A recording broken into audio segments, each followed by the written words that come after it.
That's it. That's the opening.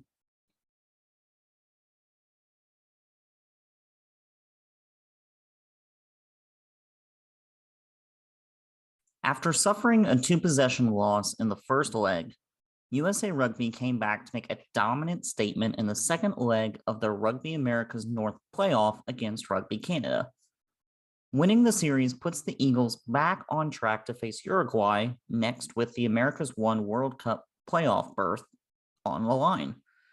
It's a matchup most people predicted, even if the US made things a bit harder than expected. So what's next? Well, from here on out, every qualification series has a spot in the cup on the line for the Eagles. Beat Uruguay, take America's One. Lose, but go on to beat the winner of Canada and Brazil, take America's Two. Lose both series, enter the final qualification tournament where the last spot in the tournament is on the line. But the preferred path is beating Uruguay next month. Yes, it would lock up a place with the least trouble, and it would allow the most time possible to start prepping for the cup through potential test matches with Tier 1 and High Tier 2 nations. But winning the America's One berth actually provides an even greater advantage when you start to look at the cup's draw. Consider USA Rugby's goals for the 2023 Cup. Realistically, the Eagles will not be lifting the cup on October 28th, 2023, but that doesn't mean there's nothing to gain in France. The US hasn't picked up a table point in a World Cup since besting Russia in 2011. A minimum goal would be putting just a point on the table. A moderate goal would be picking up a win, but I choose to think a little bigger.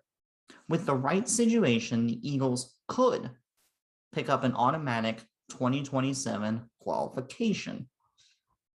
Now, remember, the top 3 finishers in each group don't have to go through qualification.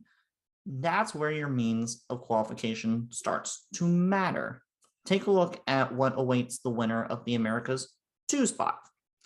The US is not 2 years away from upsetting England, Japan, or Argentina.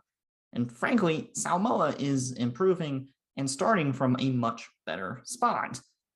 Upsets could happen, but the Eagles would be favored in exactly 0 games in Group D. Now shift your focus to Pool C, which holds the final qualifier. If that pool started playing today, Wales would be the highly anticipated winner, Alan Wynne-Jones.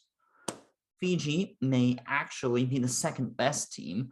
Australia is certainly starting over, but they could be a decent side in a couple of years, and frankly, they're Australia. They're going to figure something out. And don't underestimate Georgia, who almost certainly takes Europe 1. Plus, all of that is only after the rigors of the final qualification tournament, which is a long path that you don't want to risk. That brings us to the value of the America's One berth. New Zealand and France are almost assured of advancing from Pool A, but the top-heavy group creates the best opportunity for a third-place finish of the 3 potential US landing spots. Italy has shown repeatedly that they are the last of the Tier 1 nations. Sure, there are some really good pieces there, but they haven't shown the ability to put it together. If Africa 1 goes to Namibia, as expected, it could be the most winnable game we've talked about in this entire video. But there's no situation where an outsider is ever going to be a heavy favorite to jump into automatic qualification. Pool A, however, has the most reasonable and realistic path. And remember, the US is a leading contender to host the 2031 World Cup. The more favorable draw that comes from a top 3 finish could create a genuine opportunity to reach the quarterfinals in a cup played on home soil 8 years from 2023. While it seems like a faraway prospect, the path to success in 2031 can start being forged right now. The America's One berth is the best chance the US has to do just that.